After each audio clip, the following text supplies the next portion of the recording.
নমস্কার বন্ধুরা, Laboni kitchen with village ফুডে আপনাদের সকলকে স্বাগত জানাই। আজকে নিয়ে এসেছি দুর্দান্ত স্বাদের সম্পূর্ণ নতুন একটি রেসিপি নিয়ে, সেটা হলো তালের চকলেট কেকের রেসিপি।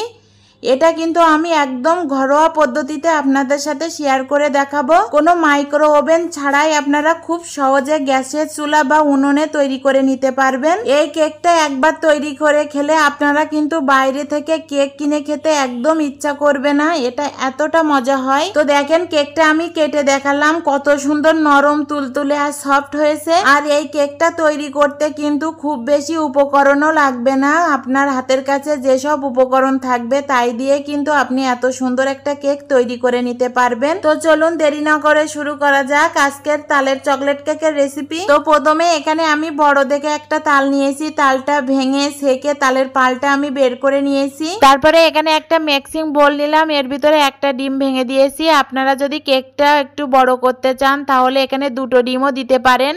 আমি যেহেতু এখানে ছোট দেখে একটা কেক করব সেজন্য একটা ডিম দিলাম।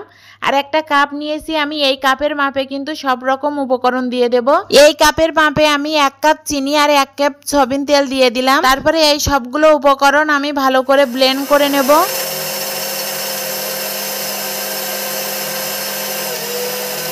তো দেখেন কত সুন্দরভাবে তেল চিনিটা ব্লেন্ড হয়ে গেছে। আর আপনাদের কাছে যদি ব্লেন্ডার না থাকে তাহলে হ্যান্ড উইক্স, হ্যান্ড বিটার বা কাঁটা চামচ দিয়েও এটা ভালো করে ফেটিয়ে নিতে পারেন। তবে চিনি, তেল আর ডিমটা কিন্তু ভালো মতো ফেটিয়ে নিতে হবে, এতে যেন কোনো প্রকার দানা না থাকে। তারপরে এখানে আমি একই কাপের সাহায্যে এখানে 1/2 কাপ সুজি, 1 কাপ ময়দা আর 1/2 চামচের মতো বেকিং পাউডার দিয়ে দিলাম। এখানে আমি কোকো পাউডার দিয়ে দিলাম 2 চামচের মতো, যেহেতু এটা আমি চকলেট কেক তৈরি করব জন্য এখানে কোকো পাউডার দিতেই হবে। আর দিয়ে দিলাম 1 মুঠি খানিক ভ্যানিলা এসেন্স। আপনারা ভ্যানিলা এসেন্সটা দেওয়ার চেষ্টা করবেন, তাহলে ডিমের যে গন্ধটা থাকে সেটা চলে যাবে।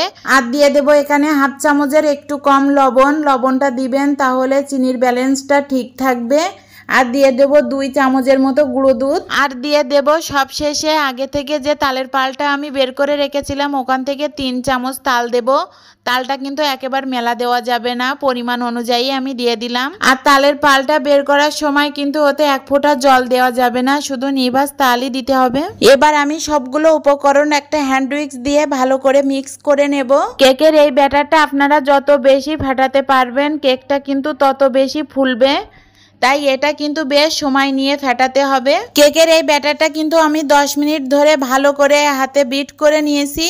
তারপরে দেখেন এরকম একটা ঘনত্ব হয়েছে। এখানে আমি হালকা কুসুম গরম দুধ রেখে দিয়েছিলাম। আমি এই দুধটা অল্প অল্প করে দিয়ে আমি আবারও ব্যাটারটা সুন্দরভাবে গুলিয়ে নেব। কেকের এই ব্যাটারটা সম্পূর্ণভাবে গুলিয়ে রেডি করতে আমার 45 মিনিট মতো টাইম লেগেছিল। এখানে যেহেতু আমি সুজি ব্যবহার করেছি কেকে, সেজন্য আমার গুলতে বেশ কিছুক্ষণ টাইম লাগবে। আপনারা কিন্তু টাইম নিয়ে এটাই গুলবেন, যতক্ষণ পর্যন্ত সুজিটা ভালো করে গুলে ফুলে না ওঠে ততক্ষণ পর্যন্ত কিন্তু এটা গুলতে হবে। আমি এটা আধা ঘন্টার জন্য রেস্টে রেখে দিয়েছিলাম, তারপরে ফুলে কিন্তু ডবল হয়ে গেছিল। তো দেখেন এখানে আমি কিছুটা দুধ অ্যাড করে করে আমি বারবার করে এটা গুলিয়ে নিয়েছি, যাতে করে ব্যাটারটা সুন্দর মতো একটা ঘনত্বে চলে আসে। এখানে আমি আবারও কিছুটা দুধ দিয়ে ভালো করে ব্যাটারটা আবারও ফেটিয়ে নেব। কেকের ঘনত্বটা দেখেই বুঝতে পারছেন, ঠিক এরকম পর্যায়ে রেখে দিতে হবে। মেলা ঘনও করা যাবে না, মেলা হালকা করাও যাবে না।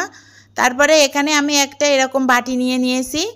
তারপরে এখানে খানিকটা তেল দিয়ে চারিপাশটা খুব ভালো মতো আমি ঘষে তেল মাখিয়ে নিলাম। কেকের ব্যাটারটা যদি মেলা থাকে তাহলে আপনারা বড় একটা পাত্র নেওয়ার চেষ্টা করবেন। কেকের ব্যাটারটা যদি অনেক বেশি থাকে আর পাত্রটা যদি ছোট হয় তাহলে কেকটা ফুলে কিন্তু বাইরে পড়ে যাবে। আমার এটার জন্য ঠিকঠাক একটা পাত্র হয়েছে। তারপরে একটা কাগজ আমি এর মাপ মতো কেটে নিয়েছি। চারি সাইড দিয়েও আমি একটা কাগজ লাগিয়ে দিলাম, যাতে করে বাটির গায়ে কেকটা না লেগে যায়। দিয়ে তেলের সাথে ভালো করে আটকে দিলাম, ঠিক এইভাবে কিন্তু দিতে হবে। তো কাগজগুলো আমার চারিপাশ থেকে খুব ভালো মতো দেওয়া হয়ে গেছে। এবার আমি ব্যাটারটা ঢেলে দেব। কেকের ব্যাটারটা ঢালার সময় একটু উঁচু করে ঢালবেন, তাহলে তলা থেকে ভালো মতো সেট হবে। তো আমার সম্পূর্ণ কেকটা ঢেলে দেওয়া হয়ে গেছে।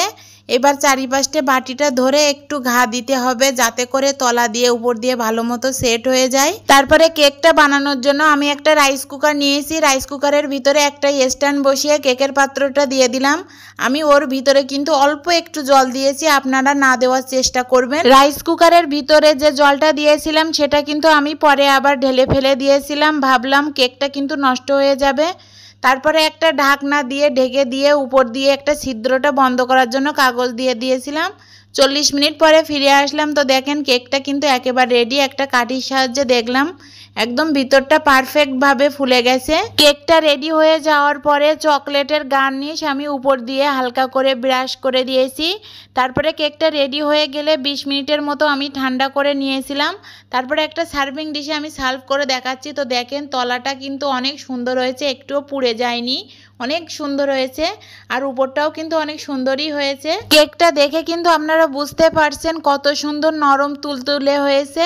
আমি এবার কেকটা কেটে আপনাদের সাথে সার্ভ করে দেখাচ্ছি। তো দেখেন ভিতরটা একদম নরম তুলতুলে হয়েছে, সফট, একদম চাপ দিলে কিন্তু ফোমের মতো বসে যাচ্ছে। আপনারা কিন্তু দেখেই বুঝতে পারছেন কতটা সুন্দর হয়েছে। আপনারা কিন্তু খুব সহজে কম সময়ে ঘরোয়া উপকরণ দিয়ে বাড়িতে এত সুন্দর কেক তৈরি করে খেতে পারেন। আপনারা একবার এই কেক বাড়িতে তৈরি করে খেয়ে দেখবেন, তাহলে আর বাজার থেকে কিনে খাওয়ার ইচ্ছা হবে না। আর ভিডিওটা যদি ভালো লেগে থাকে তাহলে চ্যানেলটা অবশ্যই সাবস্ক্রাইব করে দিবেন।